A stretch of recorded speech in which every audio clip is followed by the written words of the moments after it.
also important. Okay, here we go in 3, 2, 1. Contrary to what you might think, this exercise has nothing to do with rock and roll, although it certainly needs the same effort. Seriously, though. We made a deal. Where are my emeralds?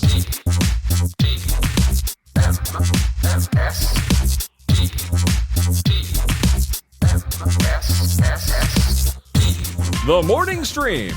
They're coming to get you, Barbara. There's one of them now.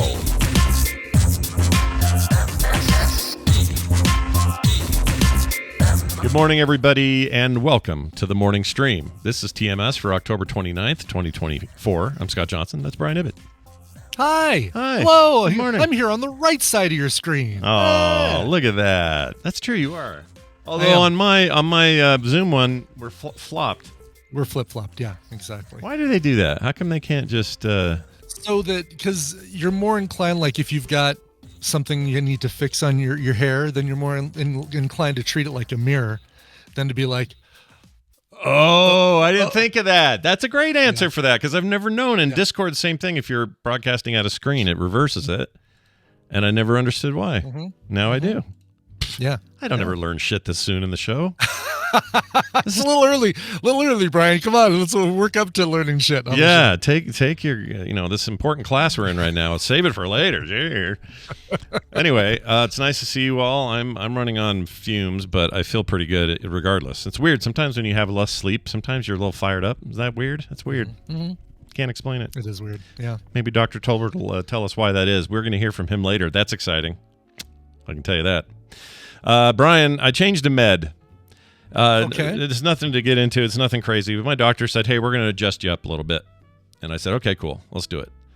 And it's this digestion thing I've been on forever.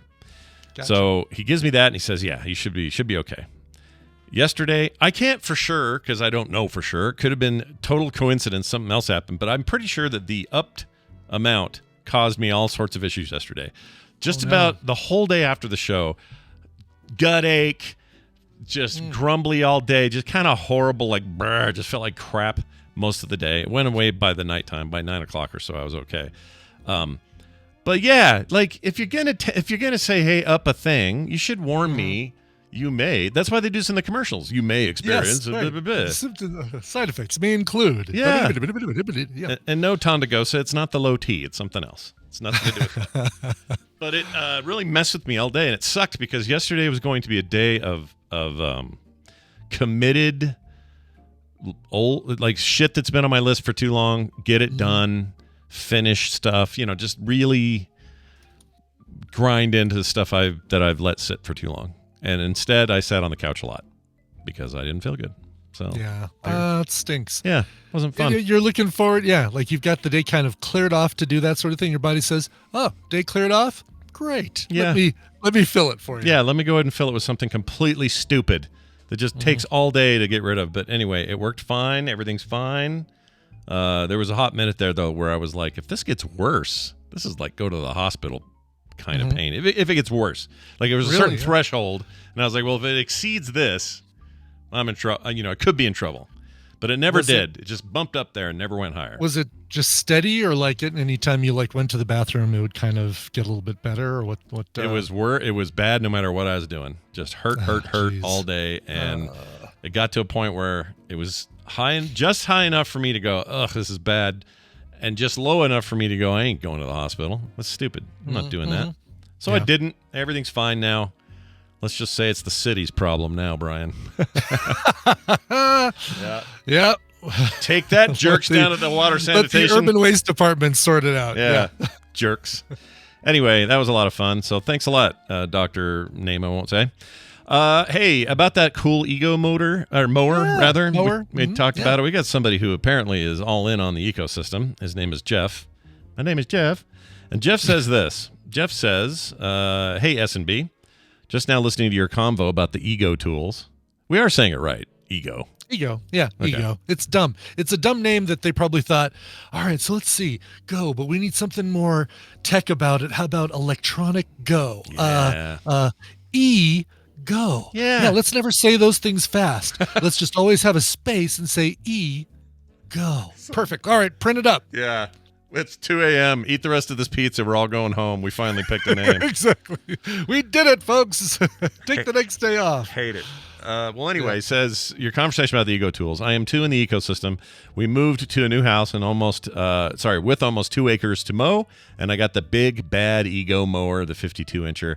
It comes with 6 12-amp hour batteries. That's the biggest one. Wow. Yeah, those are the big mama jamas. Yeah. Expensive, those batteries. They are. Very not cheap. Yeah. That's what you pay the most for with this whole thing. Everything else feels it really is. It's like decent construction, but I'm never once going, oh, wow, I've never seen such a solid state mower before. It's very not plasticky, but it's hard to explain. But just the fact that you only have to buy it once is the beauty of it. You only have to buy the battery once. Yeah, that's true. If you take good care of it, don't let them sit too long on the shelf or run out or whatever. Anyway, so the mower can change all the batteries at once instead of swapping them one at a time on a charger. That's pretty cool. While the mower advertises up to 4 acres, I routinely get my 2 done and still have some juice left to blow or trim. Since the mower came with all the batteries I should ever need, I was able to get the tools for a big discount. So that makes sense. If you've got 4 batteries, what is it? Sorry, is it 2 or 4? Whatever you said. 6. Sorry, 12 6. amp hour. Yeah, so you'll never need any other batteries. He's never going to need any additional batteries. No. That is like, so I mean that. He describes the mower. I'm guessing that's the riding mower, and I think that confirms it with what he says down below. So, yeah, must 6 batteries. It has to be the riding mower. So you got the backpack blower, the string trimmer, the riding mower itself, shop vac, misting fan. I didn't even know they had that. Yeah. Power inverter. That's something Nice. Jordy has to fix before the captain. It's what Luke needs to go to Tashi Station to pick up. Oh, that's right. Yeah, he's been wrong about the converters. He needs the inverters. Yes, exactly. No, inverters. Yeah. Inverters. Inside, Luke, you dumbass. Says I can't justify the mini bike, but that would be so much fun. I've seen some videos of adults getting to almost 30 miles per hour on it. Yeah, they advertise up to 30, I think, is what they tell you. Anyway, he says, I considered the snowblower, but already have a very nice gas one. I think the next Ego purchase will be a chainsaw. So they have that as well. I've read some advice on getting the most out of the battery since they are dang expensive. The TLDR is to keep them stored in reasonable temperatures, so inside the house during peak summer and winter. Oh, that's a good point. Yeah. And to also store them empty. It takes some planning ahead, but charging the batteries a few hours before using is what I've seen that most others doing. It'd be cool. Like, both Android, at least I think the Google Pixel line and the new iPhones, and they have for a while have like the battery health mode thing, so it only charged to a certain amount and kind of keep you in the zone or whatever. Stops. Yeah. They need that here. This is what we need on these things. Yeah, because these are more expensive batteries. Certainly easier to replace, but nothing you'd want to have to replace on the regular because you've overcharged them. Yeah. I guess I need, so now we need something that I can leave running to deplete the battery fully. Yeah, what tool do you want to have, like your blower constantly blowing.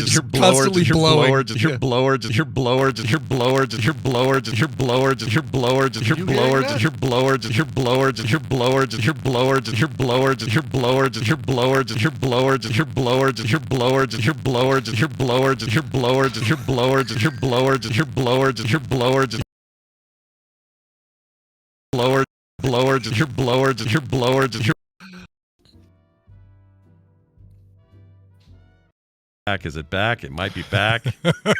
Are we back? I hear the music, so I think we're back. Okay. Yeah, this happened the other day on Core. There's it's only since Sequoia. I think Loopback has it's rare, but this weird bug where I go into a repeat loop. You heard me just kind of repeating, right? And crusty. Yeah. Jablower. Yeah, this happened the other night on Core, and we good thing really is it got my spinner and my trackball working, so that's good. Oh, good! Finally, we found the missing link. Finally figured out the problem right there. Just needed to be blown over and over. So whatever that issue is, it's something with Sequoia and Loopback, and I got to talk to them, see if they know what's going on there. It's really weird. Don't love it. That's another way we could deplete the batteries. Just have it repeat. Yeah, over and over. Put it on repeat, everybody. Anyway, yeah. Oh, he does this thing too. He says, fun fact, he's been monitoring the electricity consumption for the charging of the mower. A full 0 to 100% charge costs him about 15 cents total. The gas mower I had 2 acres before that I would run through the 2 to 3 gallons of gas. He says quite the savings over time. Love the kidding. snow blow. Yeah. So 15. That's interesting. I mean, obviously you can track your electricity and figure out the relative cost of, but that's crazy cheap. 15 cents. That is crazy cheap. Yeah, definitely. Next thing I want to get is the snow thrower. I don't need a thing you sit on and ride around to blow the snow, but I'd like one of those that you basically drive back and forth. You push it like a little hand mower, and it throws the snow. Got to get one of those adjustable shooter. So Yeah, exactly. Whichever way. That should have a little spinner knob on the controls, so that as I'm pushing, I can be like, and then around the corner, turn it. That'd be cool. That's what Darth Vader was adjusting in his TIE fighter at the end of A New Hope. Yeah. When he's like steering his little deal, and he's like. I always wondered about that. Even as a kid, I was like, "What are you doing in there?" Exactly. What is that? You playing Tetris? Somebody adjusted my lumbar support. He's got a little Tempest game going down below. Stay on him. And he's, I'm on level 3 here. Freaking. Hold on. Got them on the plus. Hold on. Really weird. Those flippers come through the corners really fast. There's things about movies that you never forget. That's one of them. Yeah. And it's pointless. It doesn't matter to the story. You just remember it, right? Yeah. For me, it's Return of the King and the king eating that nasty tomato, the cherry tomato, while Pippin or whoever's singing to him. All over his face, and it's so hard to watch. So I saw a photo yesterday of somebody in a tomato costume, and it was 2 frames. It was this tomato costume with somebody going like Spirit Halloween style costume, right? And then it goes over to the next frame, and it's the king just staring at it, going, It was great. It's great. Yeah. That is awesome. It was a nice throwback. I enjoyed it. Yeah, it's very good. Nice. We have one more bit of info here from our good friend, Dr. Gerry Tolbert. He sometimes calls in, certainly writes in a lot, and shows up at a lot of live streams, but he wanted to do a quick clarification on what you're supposed to do for your colonoscopy scheduling. Okay? We were spreading a bit of misinformation, it turns out. We were, yes. So he says this. Your friendly neighborhood family doc here with a gentle correction from episode 2726. When you were trying to select your happy birthday songs, you said that colonoscopy starts at 50. After a few years ago now, it actually starts around age 45. So I wanted to make sure everybody was aware of that so we didn't throw anybody off. Breast cancer screening now starts at 40 years old with mammography, unless there are other risk factors. Cervical cancer screening with Papa Nicolau testing and high-risk HPV testing starts around age 21. And prostate-specific antigen or PSA testing for men or those with prostates starts somewhere around age 40 to 45, but it's based entirely on risk profile. If there's anything else that comes up, don't hesitate to page me. We will. Good. The good doctor is in, everyone. That's good. I feel like I now know. I feel like I'm reminded that the 45 thing was correct because when my doctor said it's getting close for you to schedule your next one, and she says, when did you last have it? And I said I was about 45. She goes, oh yeah, it's time. So I got to schedule one. It's supposed to be sometime either in December or January, and I'm not looking forward to it, Brian. No. Self-induced diarrhea. Good time. I really enjoy it. Yeah. Yep. Yep. I need to get mine in 2025 as well. 2025. That's right. My wife on the breast cancer thing now has to go in every 6 months, not because has any sign of it, because she doesn't. Sure, but because all of her sisters, she's got this. Yeah. She's got high risk now in the family. So Brockajean. I think that's what it's called. Yeah. Is that it? That is it, right? The Brockajean. The Lorraine Brockajean. I don't know if it's named after her. The Erin Brockajean. Yeah, Brockajean. Great movie. Great movie. Yeah. But her sister, her mom, her sister that passed away was colon, but still, that's high risk factors. So now she has to go every 6 months. She's fine doing it. It's not a big deal. But, and the good news, her sister Julie, as of this week, I think, rang the bell. So I think good. I think she's right now cancer free, and the doctors feel very good about everything. And then she's got to do some surgery and some other stuff, but other than that, she's doing great. So nice. Yeah, nice. Tina's mom rang the bell last Monday, a week ago yesterday. Oh, good. That's great. Last radiation treatment. So good. Yep. Yeah. Does she get to? What was I going to say? Oh, they wouldn't let her get vaccinations during radiation. Is that true of your? That's correct. Yeah.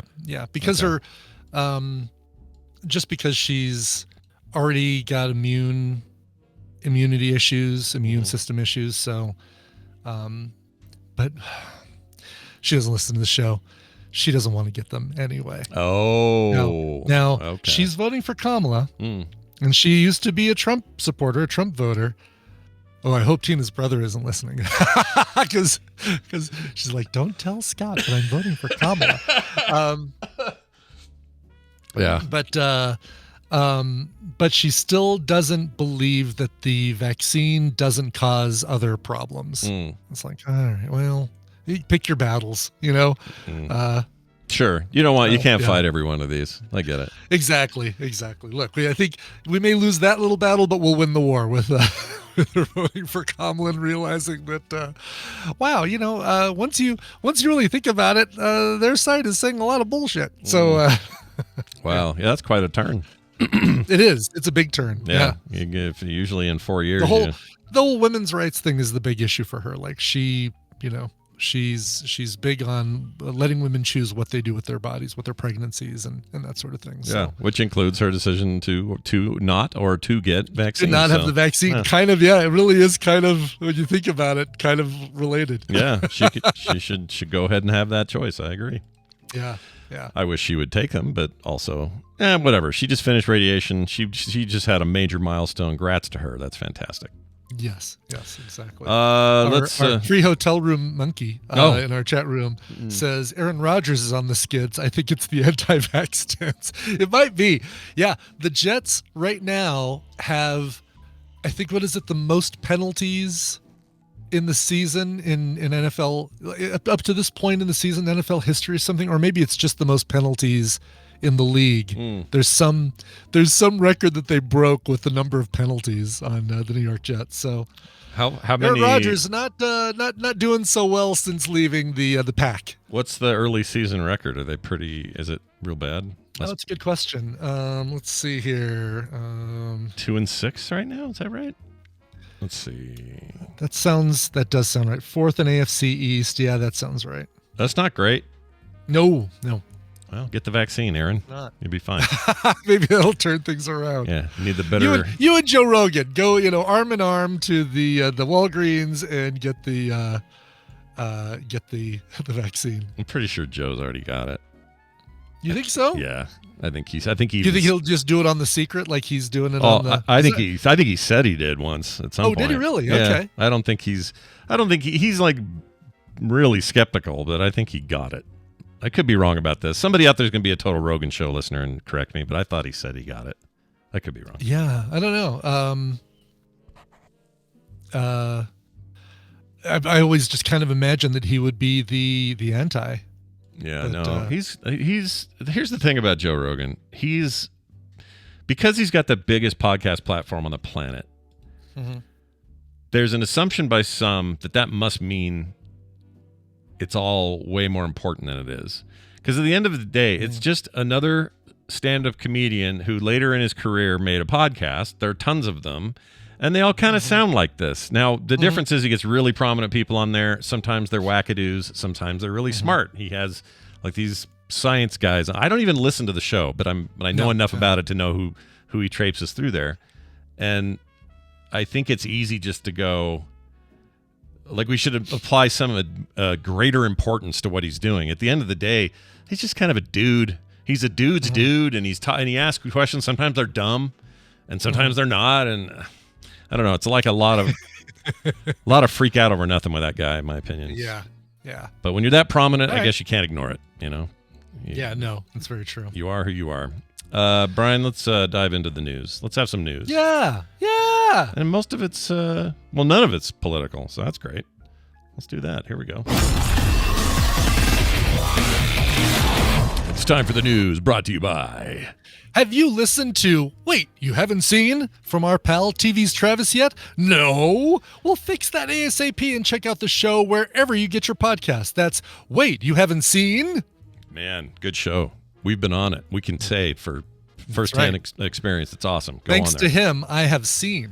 That's right. You saw Halloween, first Halloween, right? Was that you? Yes, that's right. Yeah, first Halloween. Nice. Correct. I saw Wanted, and I did it one other time for a thing I don't remember. You need to go back on there for the Goonies. Oh, no, I think we found out that somebody else did Goonies on Wait You Haven't Seen. Yeah, I think and so. so that's why he couldn't have you back for that one. So I guess we need to do it for Film Sack. Yeah, put it on the list, baby. We need it on the list. It's ridiculous that you have not seen Goonies. It's super stupid that I haven't. Yeah, yeah. I admit it. I will not take any high road on that. I don't know what happened to me. It's like, oh, you got your Pirates of the Caribbean in my Stand By Me. Mm-hmm. Yep. I can't wait. You got that guy with the weird face, and you got the grandma from Throw Mama from the Train, and you got all those kids that grew up to be actors. I can't wait. Let's get in there. Right. Little Sean Astin, little Brolin. You got Martha Plimpton. Mm-hmm. You got your Carrie. Martha Plimpton, highly underrated as well. She really is. I love her. Was She's it so Raising Hope? What Yeah. a great show. Raising Hope is amazing. Yeah. Loved it. Time for a rewatch. Yeah. What's some Carrie? Mulligan? I keep wanting to say Carrie Strug. It's not Carrie Strug. That was a Olympian. Carrie Green. Thank you, Amy. Good job, Amy. Why can't I think who that is? Carrie Green. It seems like she was in a lot of stuff in the 80s, right? Or am I just basing it on? I can't picture her for some reason, but I haven't seen the movie, Goonies. so that doesn't help. Yeah. Let's see. Carrie Green, IMDb. Summer Rental, The Goonies. Oh. Lucas, she was in the love triangle between Corey Haim and Charlie Sheen. Yeah, I know this face. Yeah. Looks like she quit work in around 2012. So Yeah. I like her though. Yeah. Not much older than us. Let's see here. Yeah, she was born in let's see, 67, a couple years. Mm-hmm. All right, here's your first story. This is for Amy and Chuck. Not really, but it reminded me of you guys. Yes. Outnumbered by puppets, depopulated village in Japan crafts dolls for a sense of life. There's just no more kids being born there. Japan already on the whole has kind of a population issue, slowed birth rate. So what are they doing to solve it? Well, they're filling it up with puppets. With most of the population gone. Go ahead. Do any of them have giant human-sized hands and little tiny heads? I wish. Like, get your pinhead in Japan, baby. Woo! I love that. He's the best design of all those puppets. I'm actually curious. So, Amy, I know you don't like horror movies. I don't know if you've ever seen Puppet Master or if Chuck has seen it.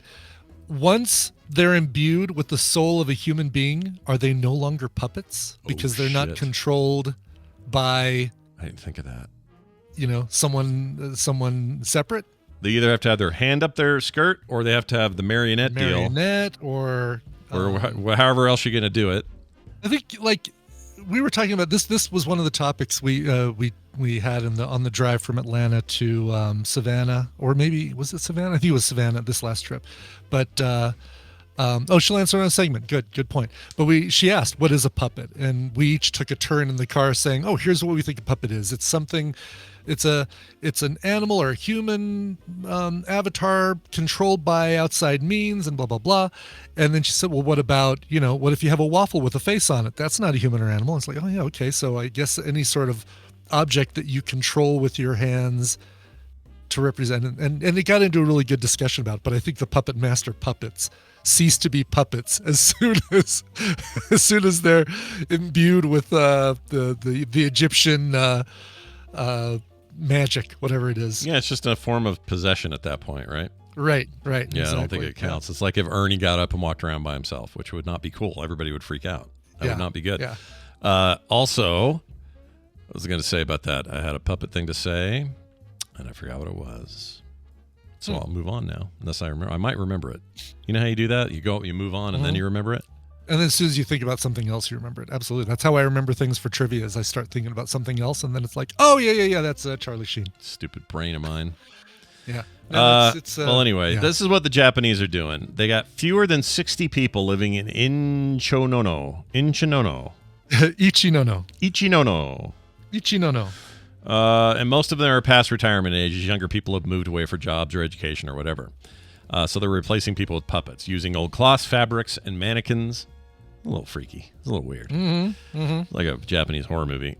Residents have stitched together their own population of puppets to keep them company. Some of the puppets ride swings. Others push firewood carts, smiling eerily at visitors. They should just do robots. That'd be the way to go. You know what I mean? Yeah. What's the point of this? Oh, I know what I was going to say about the puppets. So Muppet Babies, not puppets. Yes. right? That's what I was going to say. Muppet babies are not puppets? No, they can't be. Because they're CGI, you mean? Not even CG. They're just hand-drawn animation. You know the Muppet Babies, right? Gotcha. Back in the day. I've never watched a single episode of Muppet Babies. You're I lucky. love the Muppets, and I saw like a still image or something early enough to say that's not for me. And, they kept revived it. That's what they've done. So there is a CG new thing on Disney. Yeah, I could have sworn that we even talked about it recently about with Nicole. I think we were talking about Muppet Babies and yeah, and she likes them and I hate them. I think. Stuff. Yeah. So the old one just looked like this, which was just hand drawn cartoon things. They're not puppets.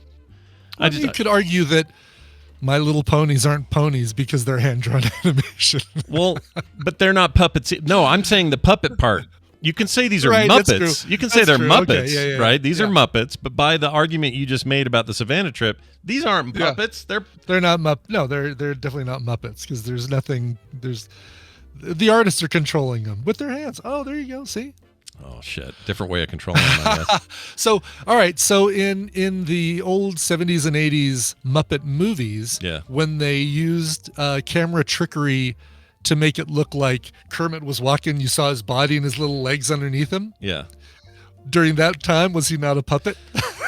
So when he'd still be a puppet because he's being controlled with sticks that are just being green screened out. But the one where it was the bike and the bike is controlling the movement because his feet are attached to the wheels. Oh, right. There we go. That's a good example. That might not be a puppet. That might be something else. Unless you count a bike controlling a puppet as a puppet. I don't know. Who's controlling the bike? The bike isn't good point. It's not running on its own. You're right. So then if a guy's controlling the bike, and you're really just controlling a puppet of Kermit on a bike, right? As opposed to controlling a Kermit puppet on a bike. Yeah, exactly. The whole thing becomes a puppet. The whole nightmare is a puppet. I know my brain. I still stand by it though. At least the 80s one. Can't speak about this CG one. Well, CG one wouldn't be unless they have little CG people, little CG arms. Like if you never see their legs or anything. Yeah, but I mean it'd be the same issue though, right? Because you could say the hand animated one from the 80s was artists drawing it, therefore they're being puppeted. Yeah, and then you would say, well, these are 3D artists puppeting them. I mean, the same argument could be made, but I don't think either holds water because it's just a different art form, And what's this dumb little purple bird? Yeah, hell? I don't know. Or did they run out of Muppet characters that they could turn into babies and said, well, we need to create one. Like we couldn't have a little baby. That's definitely not a baby Sam the Eagle. No, definitely not. And Sam the Eagle, baby Sam the Eagle exists, at least in the old cartoon he did. Yeah. So I'm sure they're just like, so many Muppets they could choose from. Yeah. And yeah, it's weird. I don't know anybody in real life who ever had a beanie with a propeller on it. No, that was only a cartoon thing. It was only cartoons. But if anyone's going to have one, Fozzie feels like a decent choice. So I like who they chose to put the artists just said, the animator said, well, young Fozzie needs something. How about one of those old style propeller beanies? What's weird is they made this bird prominent. Here's another shot. Oh, yeah. And it's just always at least there. There's a baby animal. Yeah, baby animal, baby piggy. Gonzo. I wonder if this is any good. I don't want to judge. No. You can look at that and know that it's not. I don't want it to be, but maybe kids like it. I don't know. Like Ready for me to trigger some emails, Scott? Do it. Tina and I had never seen Hocus Pocus. Oh shit. Before. Yeah. Oh my God, it was horrendous. Yeah, I don't like it either. It was like watching 90s Nickelodeon style acting for 2 hours or an hour and a half. Tina was ready to turn it off in the first couple minutes, and I said, "People love this movie. Let's give it a chance." And made it all the way through. We made it all the way through. Although poor Tina, she watched it. I fell asleep. I slept through 2/3.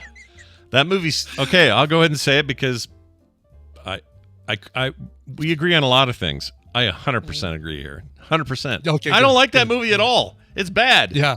It's really bad. I don't understand who it's for. Okay, so if you come to me and say, I was 12, it meant everything to me. I get that. When you're kids, you accept all sorts of things. I thought Land of the Lost was awesome when I was a kid. Yeah. It was amazing. Yeah. But it's shit. I know it's shit. I still have fond feelings for it, but it's shit. It's shit. Baby Muppets, the old animated Baby Muppets from the 80s, the only one I've seen, so I won't judge the new one. Garbaggio in a bucket is terrible. You have 3 good actresses who are all so busy trying to wrestle the scenery from each other to chew on. Yeah. that it's just a mess, just a big squirrely mess. So all right, good. You're not going to Maybe line up and judging watch. by the tadpole, I don't think I'm going to get hate emails about Others agree. That's good. about Hocus Pocus defense. You gonna Maybe from Rainbow Bright. Yeah. I think I might get it from Rainbow Bright. Are you going to do this? You're not going to watch the sequel, the new one, right? They made a new one. I can't imagine what it would take for me to watch the sequel. Yeah, it'd take a lot for me to do it. Yeah. Yeah, whatever. For Wait, teach Ike, are you saying the Muppet Baby Penguin is called Summer?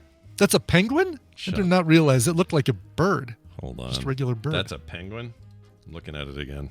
Let's see it again here. Oh, I guess the feet are penguiny and the hands. Okay. Okay. Yeah. See what it see? Oh, I mean, yeah, it's I not guess the so, face is a little screwy, but see how that's got the like platypus feet and stuff. Yeah. Okay. All right. That's fine. Summer the Penguin. Still. Where's I mean, I know Oscar was a Sesame Street Muppet and not a Muppets Muppet, but Oscar would fit in really well right there. Yeah, do that crossover. What the hell were they thinking? Elmo. I mean, but Muppet wise, what about a baby Scooter? We're some of the human babies. I think Scooter. Human Muppet babies. Scooter was in the old one. Is he in the new one? Was he? Might be. Was he in the thing? Yeah. Yeah. But it was a long time ago. Baby Scooter Muppet. A baby Sweetums. Let's see. Yeah, Oh, Amy just said it too. Yeah. he is in there, in the new one. Oh, and there's he has a girlfriend or a sister. Here, look at this one. Oh, jeez. Look at this one. So Oh, yeah. So now we got. Tondagasta says Skeeter, so it's definitely Mrs. the sister Scooter. So that is Sister Scooter. I like that he wears an Apple Watch. Scooter does.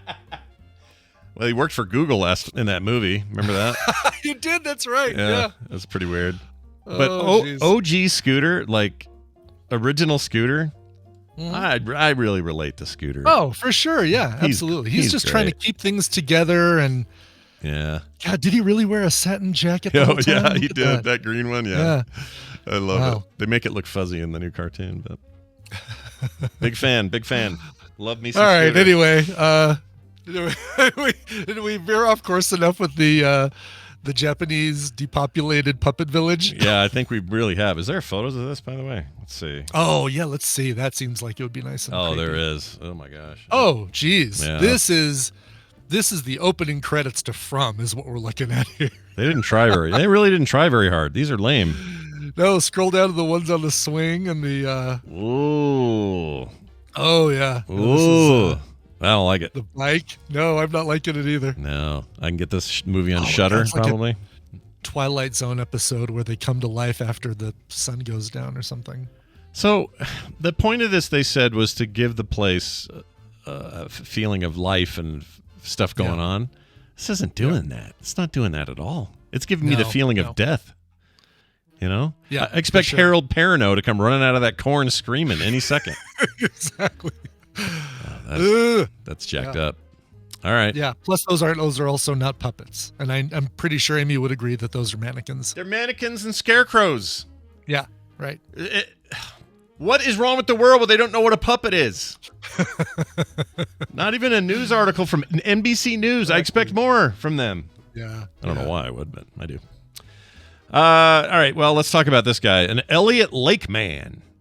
Elliot Lakeman was found dancing and urinating inside a minivan. He's in the solstar.com. Where is that? That's I'm looking like Sault Ste. Marie. Is that I don't know where this. Let me see. I'll figure out where the Salt Star is. By the way, did he stop dancing once he finally peed?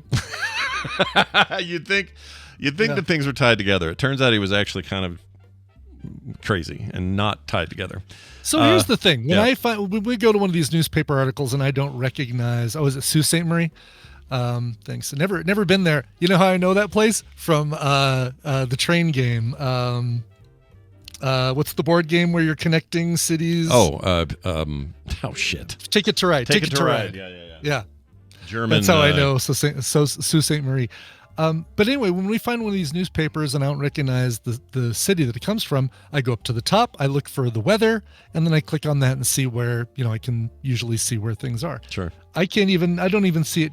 There's not a weather section up here. Nothing. Yeah. No. That's weird. Oh, here we go. Ontario. Because you've got the, okay. Yeah, all the Timmins and It looks it looks northwest. Just the image of this cop car, even. Ontario, Canada.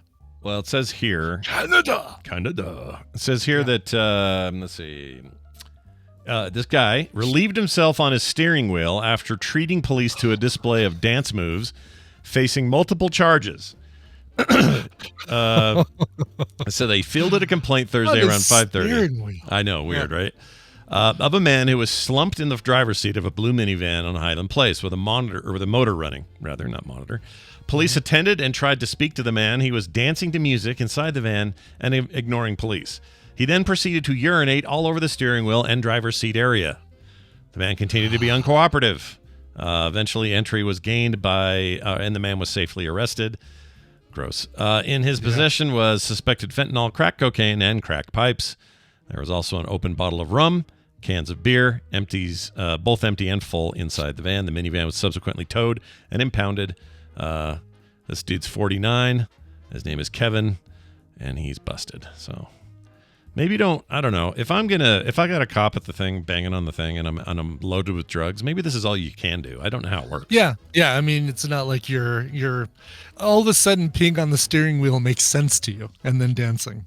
Yeah, there's no something's either wrong. Filter, or maybe not even a filter. It's not like we would say, if there was nobody around, I would totally pee on the steering wheel and dance. Yeah, that's how you have to look at it. If no one's here, does it make a sound? That whole idea, you have to. Yeah. If I'm alone, I peed in a bottle alone? But that was because that was to avoid peeing all over my car. Right, exactly. So just outside of Beaver, Utah, wasn't it? It was, right between Beaver and Fillmore, which is great because Fillmore Beaver. And that was back when the Beaver liquor store was there still. Yeah. So you could go to Beaver Liquor, and that was great. You got to pee in a bottle. Well, I've done it twice. I did it there on that trip when we got snowed in from Vegas. And then, what was the other time that I did this? Bad traffic one day. I took a weird side road, turned out to be worse traffic, and I had to pee so bad I used a bottle. And then I put it on my neighbor's car. Remember that? I came home, put it on her car. Yeah, that was not normal behavior. She was very upset about it. No. What were you on when you did that, Scott? I was on. Her name was Sally, which for anyone who thinks Sallys don't exist anymore, they're like a figment of like the 40s. Yeah. Her name was Sally Blazer, and Sally Blazer. She had I wish she had a Blazer. It'd be funny, but it was a Honda. Yeah. And as soon as I came home, we just had a thing between each other. You know, you have like another adult friend where the teasing is good and healthy and fun, and you're having a good time. Yeah. It's like that healthy with her. And fun, like leaving a bottle of urine on the car. Yeah, so very first thing I did, opened the car, walked over there, sealed top and everything, plopped it down on the back of her thing while she's looking. She watched me do it.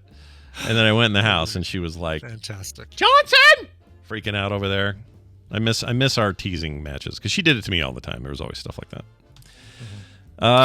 Anyway, let's see here. So he peed and he's in trouble, so don't be doing that. Yeah, don't do that. This might be a thing. Let this be a lesson to you. Mm-hmm. Truth. Check this out. A woman left disappointed after Northern Lights-style Aurora turns out to be a local tomato factory. Yeah, I could see how you'd get the two confused. I definitely need to know more about this. Do tomato factories emit a glow? Apparently they must. And why she mistook it for that, who knows? But it says a woman was left stunned after seeing a so-called mystical glow of a Northern Lights-style aurora over the skies of southern England. You're all like, it can be Florida, isn't it? No. England. 56-year-old Dee Harrison's excitement soon turned to disappointment after realizing the warm magenta-colored vista was in fact coming from the lights of a nearby tomato farm. Well, is it a factory or a farm? Now let's get into that. If you're growing a product, let's say you grow corn. Yeah. Are you manufacturing corn, or you're just farming corn? You're a farm. You're absolutely a farm. Right. But if you have a processing plant that strips the kernels from the corn, then I'd say you're a corn factory. You're a corn processor. Yeah, that's still not really a factory, is it? Because factory implies complete assemblage of something or fabrication of something. Yeah. I wouldn't even call Kuhner's Del Monte corn canning. I would call that a cannery and not a factory. I would too. I think you're right. I think we need some clarification on this one too. If you're assembling corn cobs by putting the kernels back onto them, that's a factory. Now, if it's a cartoon Muppet assembling corn, What do we have there? Right. What was there was another one. There was what was the other one that we said is misspoken. Let's see. We had the puppets. We had something else that was I don't know. Oh, shoot. Did we just do it? We just talked about it? And I thought we just talked about it, but maybe not. I forgot if we did. Maybe not. Yeah. Oh, I wouldn't put it past me to forget it. I probably did. No, me neither. I could have sworn we had a third thing that we were like, and this is totally misspoken too. This is not what this thing is. But yeah. Maybe it might have been some more mannequin versus puppet ire. Yeah, that annoyed me. After I saw those photos and then you brought it up, I'm still annoyed by that. That's annoying. Like, don't tell me you got a bunch of puppets when you don't. You don't have puppets. Yeah. Yeah. You have mannequins. Totally. Yeah. All right, where the hell am I? Oh yeah, so this person, tomato farm. 56-year-old D. Harrison's excitement turned to disappointment. She realized the warm colors were coming out of that tomato farm. She spotted the reddish hue while driving to work through the village of Bramford, Suffolk, at around 5:15 a.m. Nothing good happens at that hour. All right, I'm just saying, don't be driving then. The cleaner posted 3 photos of her discovery onto social media with the caption, "Guess it's an Aurora. Not seen one before." Well, that's quite the leap, isn't it? It really is. Well, she'd never seen one before. In her defense, she doesn't know what those things are supposed to look like. Yeah, that's true. So it got hundreds of comments, but eventually she was told that this beautiful glare came from the Suffolk Sweet Tomatoes LED light units, which are used to encourage the growth of its stock. So they must be not just LEDs, but they're emitting. What do you call that? What's the light the plants need to grow well? That normally not infrared. Not ultraviolet either, or UV light. UV light. Oh, it's right? ultraviolet. I think that's right. Yeah. So at night when you don't have regular sun, plus I don't think Southern England is known for its regular sun anyway. You'd do it this way. That makes sense. We had the best tomatoes of our life here. We had so much tomatoes and cucumbers this year, but the tomatoes were insane, and we realized it's because we moved the tomato plants this year to a place that basically pivots all day with sunlight. It never doesn't have sun. So tomatoes love the sun, and I'm not a green thumb guy. I don't know shit. No. I don't have a show on PBS about how to grow your garden. I don't know any of these things, but I'm telling you, put your tomatoes in the sun, you will freaking jack those things up. They're awesome. Were they heirlooms, like those big or those ones that are different colors? Oh, love those. And they kind of come out like split and weird, really weird shapes and stuff. Those are the best. They're like so you can good. Just little sprinkle of pepper, and that is lunch. Right there. Yeah, it's a good. You can eat it on its own. It's the only tomatoes I actually really like. I hate store-bought tomatoes. They're gross. Anyway, do that. The social media user who pointed out the lights in the factory was 34-year-old Adam Cotterill. Replying to her post, "These are lights from a local tomato factory. It has full spectrum lights that shine red into the sky where there is low-lying fog or cloud. I live up the road and have seen it many times, or a few times. So sorry, lady." Yes, at least he was nice about it. Yeah, it's nice. Instead of like doing a bunch of laughing emojis, those are the grow lights at the tomato farm. Yeah, LOL. It's nice once in a while to see somebody not be a dick automatically. Exactly. That would be the dickish thing. Would be Doesn't happen that often. Everywhere I go, people are pissed. People are mad and just want to be dicks. Yeah. I did it the other day. Somebody said, or I said something about spending a bunch of time with the grandkids, and somebody replied to me, very nice reply, and said, "Oh, I'm so excited for this. When this comes, I'm so excited, this and that. I can't wait to have these, these new babies in our lives." And it's very sweet. And then somebody replied to him saying, "Why?" And I took it as, I thought he meant like he's being an ass. Oh, right. Like, why would you enjoy? Yeah, why would you enjoy that? That sounds like it's terrible. And so I fire back at this guy, going, "What do you mean why? It sounds like you might really enjoy it. Don't be such a jerk about stuff like this." And then later he goes, "I know this person. I was just asking why, because I thought maybe one of his kids were pregnant. We hadn't heard yet. And I was about to tell my wife." And I went, "Oh man, I'm sorry. This is social media 101. Oops. So I had to apologize, and I did, but I felt bad. Oh. All right, we're going to take a break. When we come back from the break, we're going to talk with Amy. She's going to clarify that whole puppet thing, and she's also going to recommend books, because it's Read This with Amy. You know it, you love it. She'll be here in a minute. Before that, though, we must take a break and play a song. Yeah, this is a good one too. This is one that I recommend. Even if you like it a little bit, go to YouTube and look for the video for this, because it's a really cool animated punk rock rat music video. Like they replaced the band with really cool animated style rats, almost like gorillas style. They got a brand new album called Ethereal Collapse. The band is called Parent Teacher. The song is called Murderer, and I mean that. It's MURDERAHH. Murderer. Wow. All right. That sounds awesome. And also perfect for the Halloween week, it sounds like. Perfect for this week. Again, why I picked it. Once again, Murderer by Parent Teacher from their brand new album, Ethereal Collapse. No other video game company stacks up to Atari.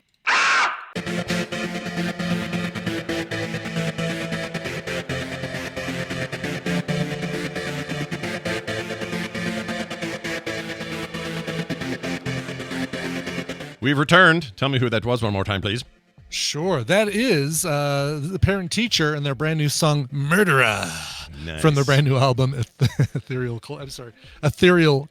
I'm just putting the link to the music video into the chat room so they can all click it and save it for later. That's right. Save the date. And don't forget, quicktms.li will also contain this information. That's right. Yeah, it won't contain the link to the music video unless Mike hears this and decides to do that. But maybe he will. Maybe he will. Maybe, you hear that, Ice Swarm? He's likes such a good dude. He likes garbage for a reason. That means nothing. I don't know why I said that. All right, check this out, y'all. Right here. Where is it? I can't find it. One of the things that I enjoy also is reading. Hey, look what we got here. We got our very own Amy. She goes by Red Fraggle in the chat, and we love having her on. Amy, welcome to your monthly effort here. How are you? Oh, hello, friends. I actually, since October is a long month, I got a bonus. You got 2 in October. Look at you. Mm-hmm. Yeah. It's a 2 Amy month this month.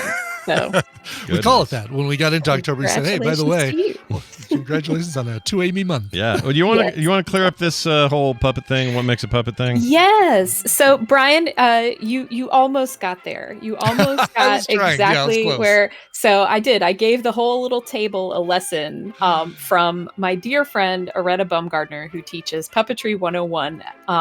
And she says a puppet is anything you can pick up and bring to life. That's right. With the claps. I forgot about that. Yeah. Yes. Oh. So anything you can pick up and bring to life is a puppet. So, but it does have to have that element to it. So yes, I would agree that the things that were shown in that news article are not puppets unless they are picked up and manipulated by the people around.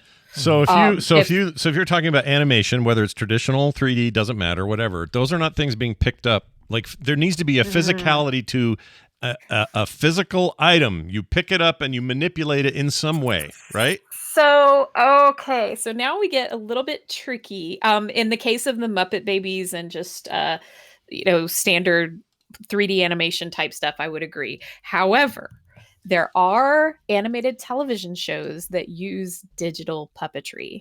So they have an actual puppeteer with a Waldo, and it's like a programmable rig where they are manipulating an animated character in real time on the screen. So basically they're like VTubers, sort of, right? The idea that you're the rig, you've got a rig, it's a 3D rig, and your mouth movements, your eye movements, your hand movements, whatever it is you're controlling, manipulates the thing to move in real time.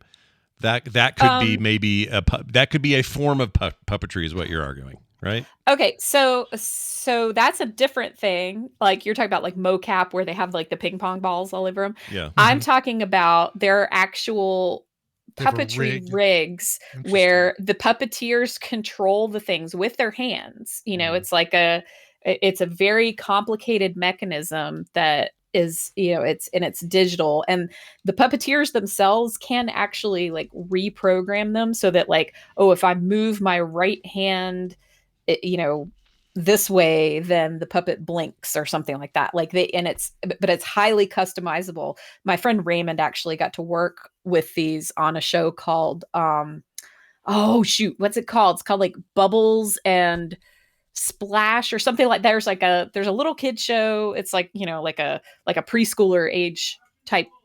Splash and Bubbles. Splash and Bubbles, I'm told. Okay. And it's that kind of age show with little fish, right? And the fish are controlled. Splash and Bubbles. They fit. He came over and said "Splash and Bubbles" Splash and again. Bubbles. Splash and Bubbles. So I found an example I'm going to show right now. I don't know if you can see that. Or that's right there with the. That's what this says. I'll send this to Amy Young. I'm going to share the video there too, so you can see it. Hold on 1 second here. Yes, camera. There you go. Yeah, so it's kind of an interesting hybrid between animation and puppetry, because it's not animation strictly in the sense that like there's not somebody drawing every frame, but it's also not it's not a physical object. So it is kind of both. Yeah, Sid the Science Kid is another good example of a show where the actual characters, even though they are animated characters on screen, they are in fact puppets. An excellent one you guys would definitely know, Wheatley from the Portal 2 game. Yeah. The little eyeball who turns out to be the bad guy. Sure. Spoiler alert for 20-year-old game. Yeah, he was actually, it's really fascinating. The puppeteer who performs Red Fraggle, her name is Karen Prell. She helped to develop that character, and she performed the puppetry for Wheatley in the game. Oh, wild. So I didn't know that's how they that was a long time ago too. It was like 07 or no. Yeah. So it's really interesting technology, the way they kind of hybridize all of that. But yeah, like those lines are getting blurred for sure. So this one right here that I'm showing is in Unreal you can do real-time puppet rig crap. So this is somebody doing what you're talking about, manipulating eyes, hands, all that, and then they real-time it into an Unreal virtual space. That's really cool. That is really cool. I mean, and that is just as good as some sort of long, arduous CGI process, way shorter in time, and the results, and it kind of allows more acting to take place than somebody doing CGI and like doing keyframes and tweening between them and stuff. Yeah. The really fascinating thing to me is the one you were just showing me. It was really impressive, all the sympathetic movement that they were getting off of the fur, on that character, because like, he would sort of walk in and his fur would kind of bob up and down after him. Right. So that's what we call sympathetic movement. And it's like what you get out of, a lot of puppets that have like crazy hair, like Animal. You could see like when Animal breathes, like all the fur on his face kind of breathes with him. Right. And that's because it's actually not fur. It's made of ostrich feathers. But so that's what that rig looks like. I found so this is wild. I'm putting it up now so you can see it, but this arm, that's the rig. That's not that one, but it's one like it. The idea is, I mean, even the hand's got the mouth up there. See that? Like the mechanism for the mouth and clacker in the hand. Yeah. And I assume all these wires are running off to send movement info. It's not wireless or whatever, but that's really neat. That makes me want to. Isn't that cool? Do something like that. Yeah. Are you guys? You guys gonna fiddle with that at all? You gonna get? I don't know. Oh my gosh, I would love to, but I'd be afraid to because that stuff is expensive, and I'd be scared I'd break something. I mean, because I can't afford to replace it if I break a thing. Yeah, it's really cool. So speaking of puppets, I was gonna do this after we talked about the books, but it's a perfect segue, so I'll go ahead and mention it if I can. Sure. I would like to give a little plug for this weekend on Saturday. If anyone is in or somewhat near the Atlanta area, the Puckin Puppet Show is this weekend. We do it's our annual Halloween show. That this year we're calling it the Halloween Hangover Show. And it is at the Center for Puppetry Arts this Saturday. And I created a tiny URL for it. So it's tinyurl.com/HHPFS. So stands for Halloween Hangover Puckin Puppet Show. Puckin Puppet Show. I'm so glad you've gotten to the point where you can say that quickly and not screw it up. Yeah. I would not be able to. Yeah, you have really to be good. careful. Yes. Oh, this is awesome. And it's this weekend? Oh man, weekend, $15 is all. Get the ticket. Buy your tickets, you guys. Can I lodge a complaint really quick? By the way, yeah. Yep.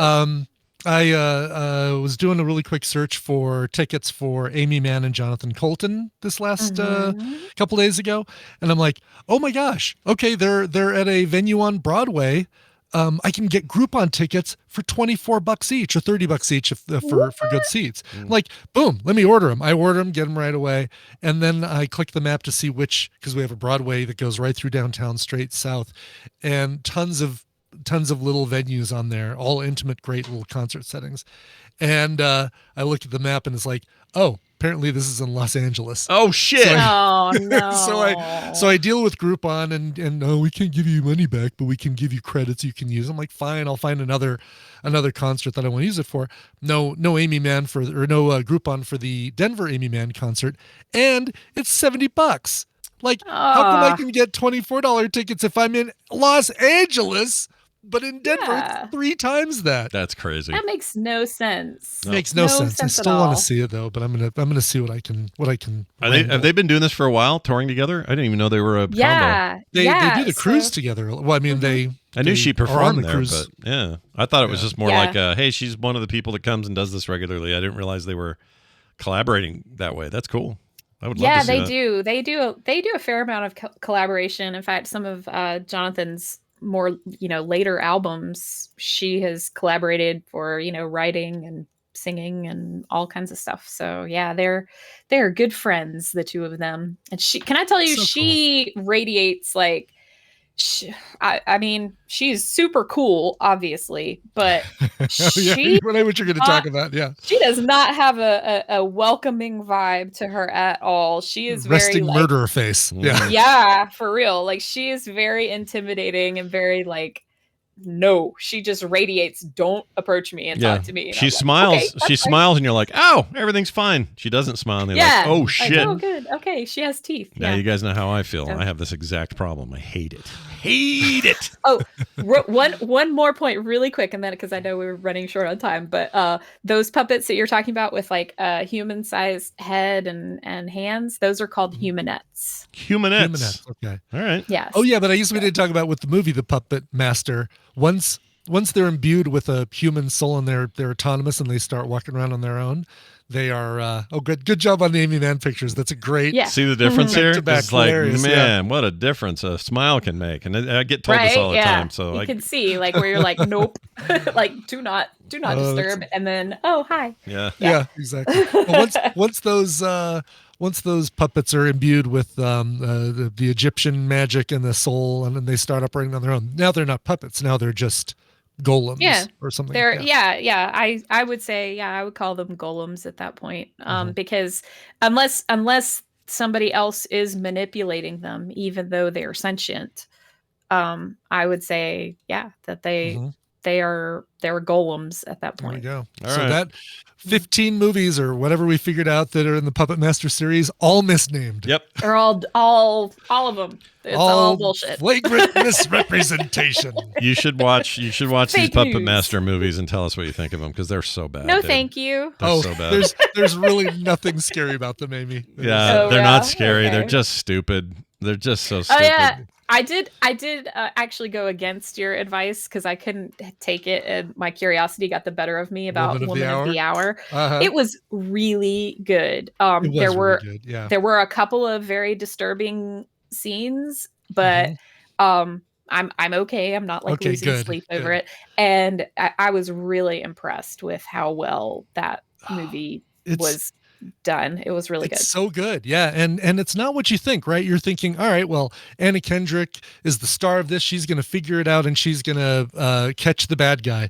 Like, well, I'm not going to say anything more because it's within the 2 weeks. I'm not going to spoil anything, but it's not like it's not what you think from the trailer. So nice. Nice. Yeah. Speaking of recommendals, don't sleep on that chimp crazy thing that Nicole told us about, everybody. It is worth seeing. If you think you're going to see another version of Tiger King, it's not that, even though it's the same director, but it is not that. It is something very different. No Carol Baskin in this one? Not really. There's some people that you're like, what the hell are these people thinking? There's definitely, some human quirk involved, but it's mostly about the apes, and it's fascinating, and also legal stuff. It's really good. I liked it a lot. She was right about it. I wasn't sure. I got the first episode and I went, and And then it got really good after that. So highly recommend it. All right, let's get to these books. Which would you like to play first? The one labeled 1 or the one labeled 2? I would say the one labeled 1, Scott. I would think that would be the way to go. So let's give that a shot. Here we go. Liam took a seat on the gray couch, overstuffed throw pillows on either side of him. So, Liam, how was your week? He'd been seeing Dr. Constance once a week for the past 5 months. She claimed they were making good progress, but he wasn't sure he agreed. Do you want to talk about what you mentioned in our last session? The news reading? How did that go? It wasn't what I was expecting. What were you expecting? When I went in to observe, the people were old. Pretty much every volunteer I've seen there is older. I figured I'd be reading with someone in their 60s or 70s. He hadn't been prepared for her. Not even a little. Liam? Dr. Constance interrupted his thoughts, and he realized he'd been silent for well over a minute, possibly longer. The woman I was reading with, she was young, probably in her late 20s. She was cheerful and kind. He swallowed hard. She was so beautiful. Dr. Constance was quiet a long time before asking, Liam, is it possible you're attracted to this woman? Even if I was, what's the point? Her head tilted to the side as she watched him with curiosity. What do you mean? He leaned his head against the wall and stared at the ceiling. We both know why I'm here. I'm a monster. Someone like her, she deserves far better than the nightmare that I'd bring into her life. I like the voice actor reading this book. Yeah, that's a really good boy. I don't know who that is, but that's a really good voice reading. Excellent. Thank you. So well spotted. That is me. So this book was actually sent to me by a listener of the show, and she wrote it and asked me if I would read it and then review it. And it was kind of an embarrassingly long time ago when she sent it to me. I am sorry to say, but I finally got around to reading it, and I loved it. I thought it was absolutely charming. The name of the book is Healing Notes by Beth Hope. And it is a love story. It's not the usual fare that I would feature on the show because, it's just a straight up love story.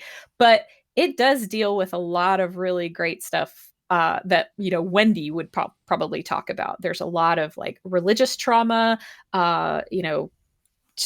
just all sorts of healing. Like these two people are very broken when they meet each other, and neither of them thinks that they deserve anything good in life. And and then life shows them otherwise, but they have to work through it. And it's really a beautiful story. I think I will admit that one reason why it took me so long to read it is because I was afraid it wasn't going to be good.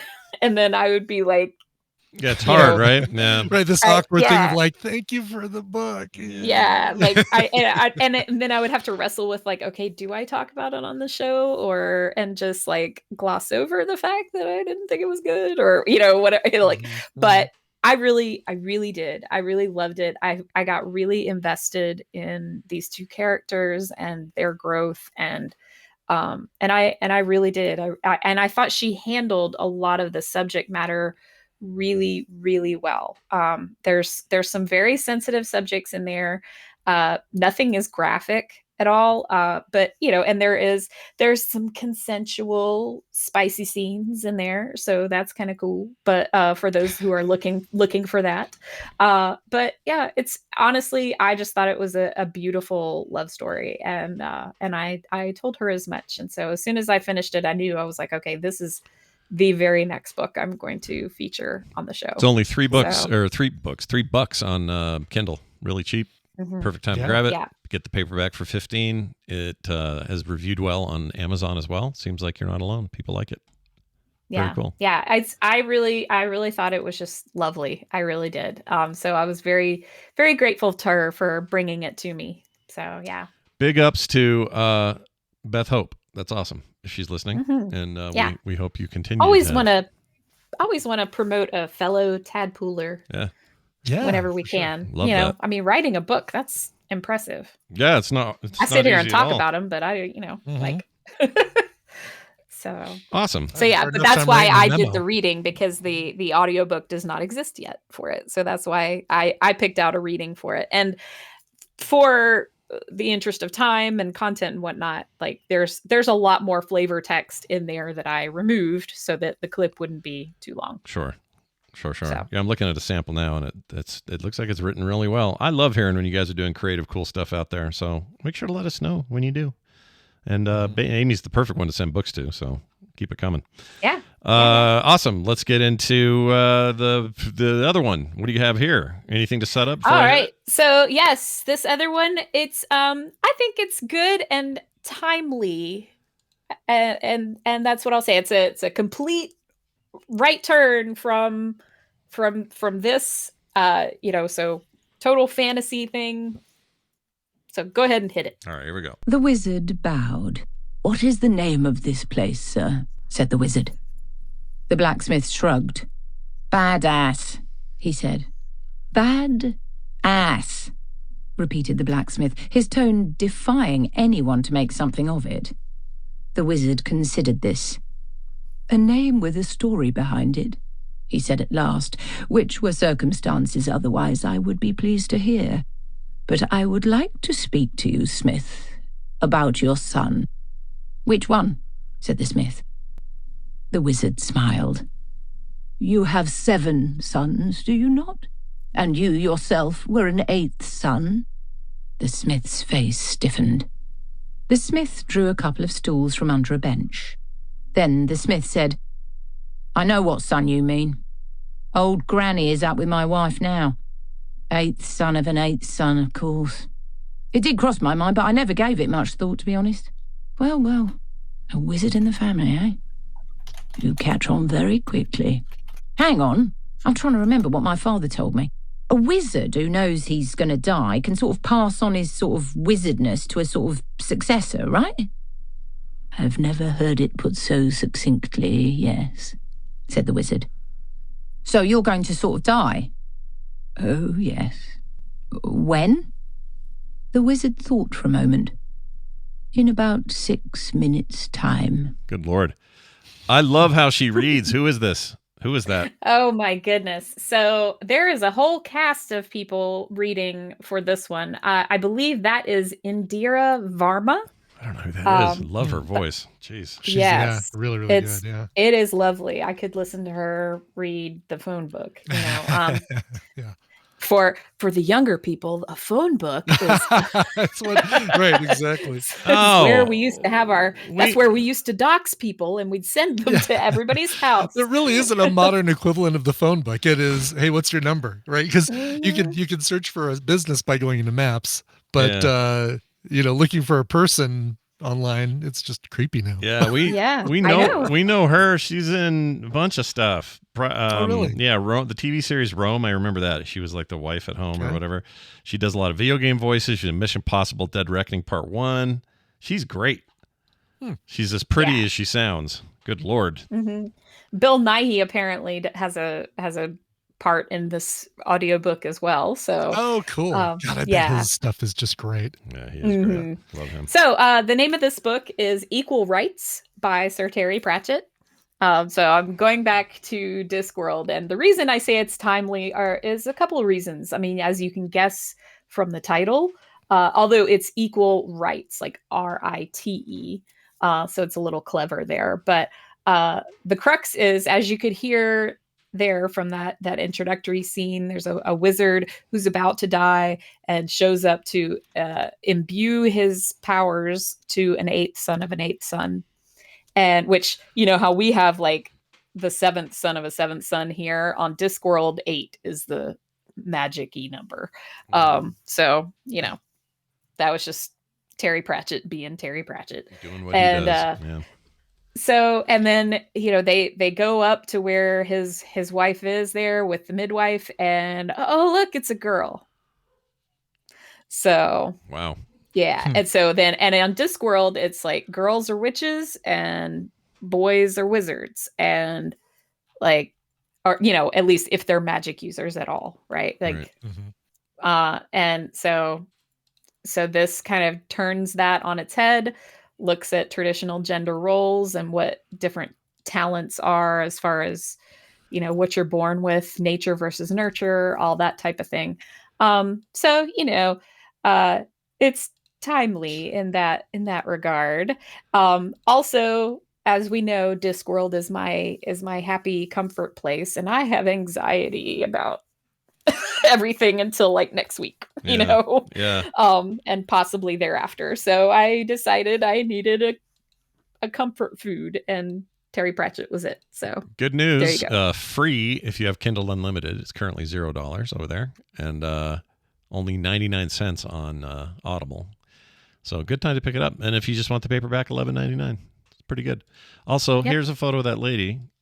And now you know her, right? You know her. Oh, totally know. She was one of the sand snakes. Right. Oh, yeah, right. I totally forgot about that. In the Game of Thrones. Dornish, yeah. She was the kind of leader, tough one, right? She was, yeah. I forgot about that. She's great in that. She's also in the podcast series Discworld, Tiffany Aching. Oh, I love Tiffany Aching so much. That's cool. Like that is probably my absolute favorite series. Discworld is a humongous like super series, and then within it there are kind of sub series, and so the Tiffany Aching series is 5 books long, and they are my absolute favorite. Well, I hope Tiffany's doing better now. So. Not aching so much. Not aching as nearly as much as she used to. Well, that's great. Hopefully Tiffany healing. Yeah. Fine recommendations. A little something from column A and B here, and I like that a lot. So enjoy both those recommendations. They'll be up on quicktms.li as well. Amy, anything else you want to mention before we go? I mean, go pick up your tickets to the Puckin Puppet Show, and with the holidays coming, Peeper's puppets make a great stocking stuffer. I'm just saying. Yeah. So grab them while they're hot. What's that tiny URL again? Give it to us one more time. It is tinyurl.hhpfs. Excellent. Go get it. And I think that is case dependent, if I understand it right. It's all lowercase. That's how it worked for me. Yes. Amy, well done. It's always good to have you here. We will talk to you soon, and have a fantastic Halloween. Thanks. Bye. Bye now. Bye. Bye. All right. That brings us to the end of today's program. Now, here's an important aspect of said program. Not really. So yesterday got all jacked up for me. There was no Monday show as a result. So we're going to do that on Wednesday. I know that makes no sense, but Wednesday night after all the DTNS stuff, Carter and I will be doing it then. Today, are you regretting the title, the podcast name choice? Slightly, because if I have to move things around, it's just annoying. But also people... It's so much explanation if it has to move from Monday. Yeah, people like memeing on it, so maybe it worked out. I don't know. But I also have Play Retro today because Dunaway's got some stuff this weekend, and we want to make sure we cram it in. So today at 1:30 Mountain, that'll be 3:30 his time. We'll be doing that here at frogpants.tv, so check that out. Unusual day, but we're happy to bring it to you on a Tuesday. Other than that, I think those are the only weird switch-arounds this week that I can think of. Oh, and Core might be early for Thursday because it's Halloween and John's got kids and everybody's busy. Sure. You got to take him trick-or-treating. Yeah, so we might actually do it right after or close to after TMS that day. Oh, wow. Okay. Yeah. Get that 4 hours in early. Nice. So yeah. We'll let you guys know as we get closer. Right now, I think I put it on the schedule at like 12 or 12:30, but if it changes, you'll see that change in the schedule. And if you're like, schedule? What schedule? All the live stuff can be found frogpants.com/schedule. It made it all in one easy place. Super easy to do. Go check it out. It's right out of the calendar, so when something changes, you see the changes immediately. Check it out. That's frogpants.com/schedule, and that includes this show. Everything else can be found at frogpants.com/TMS. We are now going to leave. Brian, to do that, we have to play a song. Do you have a song? We do, and today is going to be a fun one. This one is going out to Kev, a.k.a. Crazy. Birthday request. Heard this recently and thought it was a good cover, although I'm not that familiar with the original. Wow. Erasure played a part in my youth.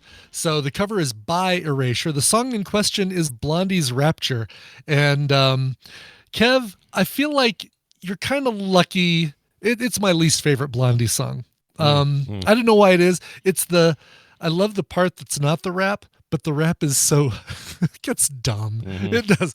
Now he's only eating guitars and something in bars. And there's a weird like where the people meet. Like it's there's some parts of the like the goon or whatever hound gang.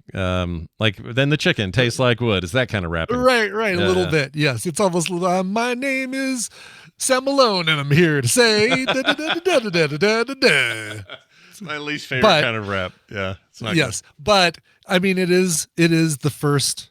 Like the first non-rap song to make the charts or something like that. So I mean, it's there is some nostalgia to it. There's some groundbreaking to it, and I gotta appreciate what Debbie Harry was going for there.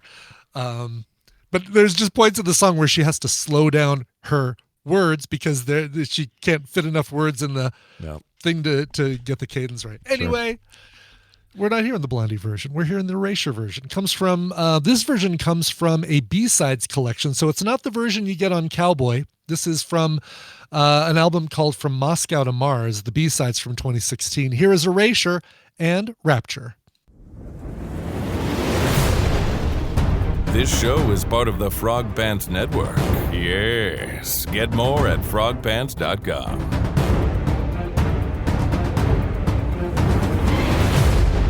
The new health and fitness section? I'm not sure, but I'll find out if I can use your phone. Yeah.